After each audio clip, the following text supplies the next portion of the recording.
yan. Uy, bago ka.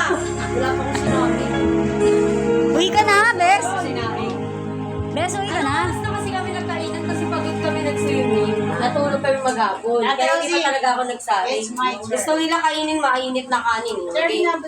Eto, nahulog ha. Ay, di habang nasa kalan, kainin nyo na. Ayaw nila yung malamig.